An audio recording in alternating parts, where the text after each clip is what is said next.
In this video, I'm going to show you how to use the Google Calendar appointment scheduling tool and how stupidly simple it is to set up. This one upgrade by Google has killed third-party extensions like Calendly or HubSpot to automate the process of booking appointments into your calendars. So if you're running any kind of online business or one-person business and you love automations like I do, this video is for you because I'm going to walk you through how to set up the appointment scheduler within Google Calendars. So in order to do this, I'm going to dive straight on over into my desktop. So here we are inside my Google Calendar account. Now I do actually pay for Google Workspace, and you can use this function with a free Google account, but you might have slightly different functionalities.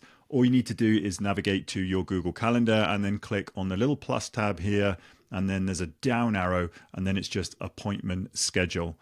So the bookable appointment schedule here, this is the title that you're going to be sharing with anyone who wants to book into your calendar, and you can automate this entire process just by sending them out a link. So this is something like, let's go 30-minute meeting with Tim or something like this, or like one-to-one meeting with Tim or something, however you want this to show in your client's calendar. And then appointment duration. So this is up to you what type of appointment you're giving away for free. So I would probably say something like a 30-minute consultation for free. That works for me. And as you can see straight away down in your calendar, there's some little sort of bookmarks here where you can actually see what you're scheduling out. So this is really important to understand that you should live and die by your calendar. Everything should be set up in your calendar so you've got your block booking out, so people can't book into those scheduled times, but then you've got availability which you can offer out. So you can repeat these at a weekly or it does not repeat, or you can custom them. I'd probably recommend you go repeat weekly so you can just set these times and forget about them. Now for me, I like to have my mornings to myself, either for client calls or from implementation work for myself. So I would offer out, me personally, again, so I would offer out afternoons for any newcomer calls or anything like that. So I would say 2 till 5 p.m. I would offer out that call.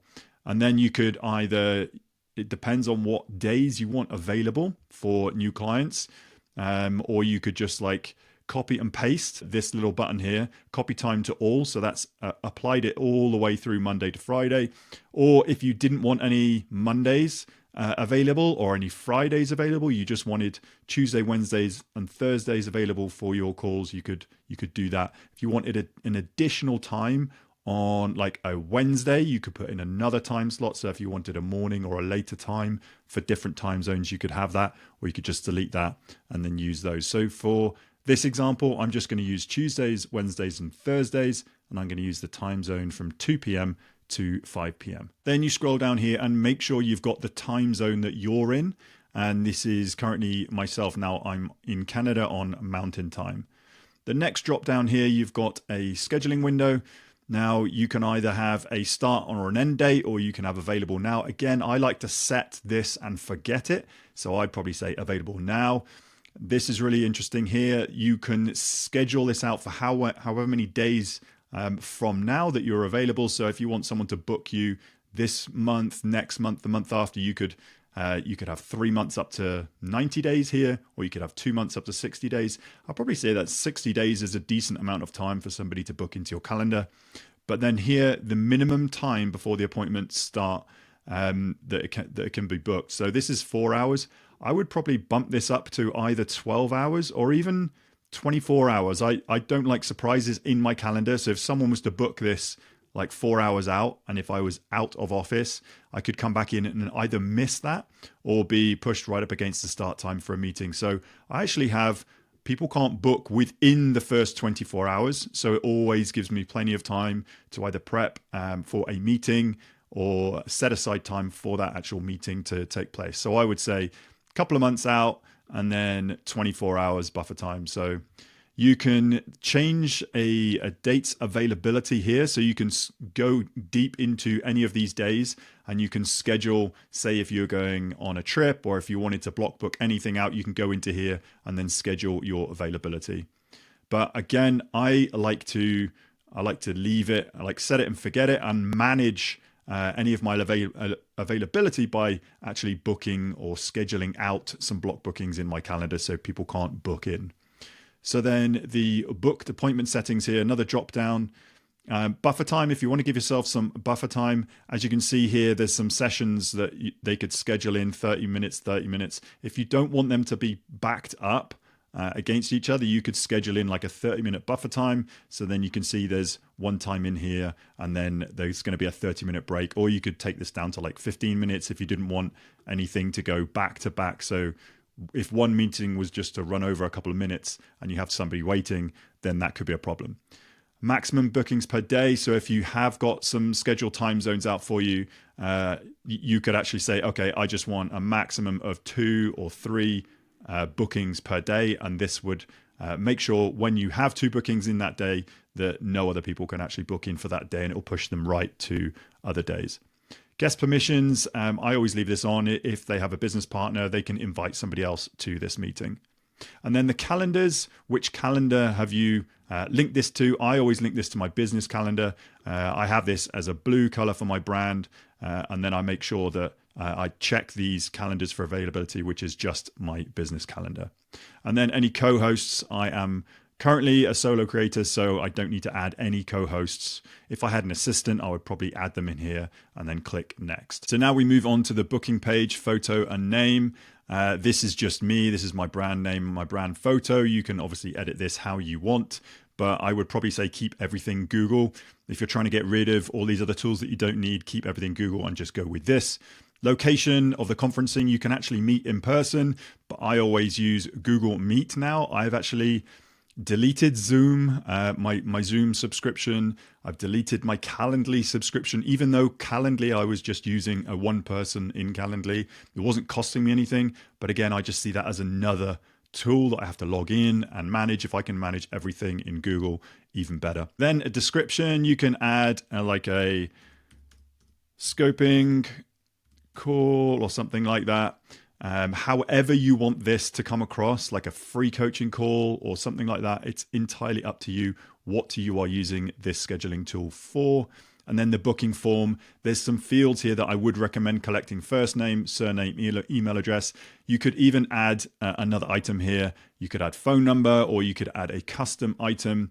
I would probably say something like website, or you could even put something like what does this meeting refer to, or something like that. And then you can have this as required or not, just to give them a little bit more insight and putting in what they want to get out of this meeting. So you can either add that or cancel that. And then you can actually require email verification. This just prevents any malicious bookings, people who aren't signed in with their Google account.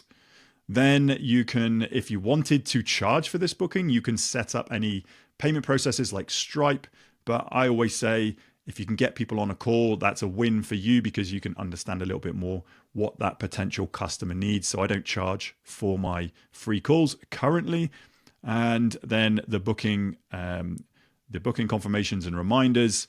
I like to send some email reminders. This is a calendar invitation, so I like to send an email reminder. This is like one day before. I'd go along with that, but I would also put something in like I'd have an hour before or something like that. So people will get a notification the day before, you've got this meeting booked in with Tim tomorrow, 24 hours, and then like 1 hour before. So it will actually give them a calendar notification, or email will come up in their inbox so they don't miss that call. Then we carry on to click save. And then it's just going to generate that schedule, one-to-one meeting with Tim. So you can open the bookings page or share the link. So let's open the bookings page. Now this is just going to give you an example. If you were to share this link with somebody, and you can obviously click the share icon here, and then you can either just share the link or you can embed it to your website. And then this is just how it's going to look here. So you can just copy the link and share it with anyone, for example, in an email. This is how you see it. So you can click here, top left. This is what others see. This is exactly what they're going to see. They're going to see no availability right now for me, but if they click through to the next few days, they can see that my schedule does open up. As soon as they click on a time, it's again putting their information in here and then clicking book. That's all they have to do. going back to the page where I can see this, all I would do is I would scroll through and make sure that the times that you have actually got made available correspond to the times that you've got made available in your own calendar. So just to make sure you've set this up correctly and you're not booking yourself out of your calendar when you're actually publicizing the fact that you are available for a booking. And that's pretty much it. All you have to do is share those links as and when you want to offer a free call or you want to meet with anyone. And the nice thing I like about this application is you just have placeholders in your calendar. So if you were to scroll through to any further weeks, you just see those placeholders in your calendar. You wouldn't see this if you'd had a third-party application scheduled for your available dates. So that's it, super simple. You got to ask yourself the question, has Google actually killed off applications such as Calendly or HubSpot, those subscription services that you used to pay for to integrate into your calendar to offer out those free calls? I like to simplify my business model wherever possible, and I am on a mission to build the business model with the least moving parts. So when I saw this update for the scheduled appointments in Google Calendar, I jumped at the chance to adopt it into my business model. So Google is just one of the tools that I actually pay for. They are one of the tools that I use to run my entire online business. There's not that many tools I use, but I scrutinize each and every tool that I use, free and paid. If you want to get your hands on a free downloadable checklist of all the tools I use currently, you can head to timpeakman.com/tools to get your hands on a free, simple PDF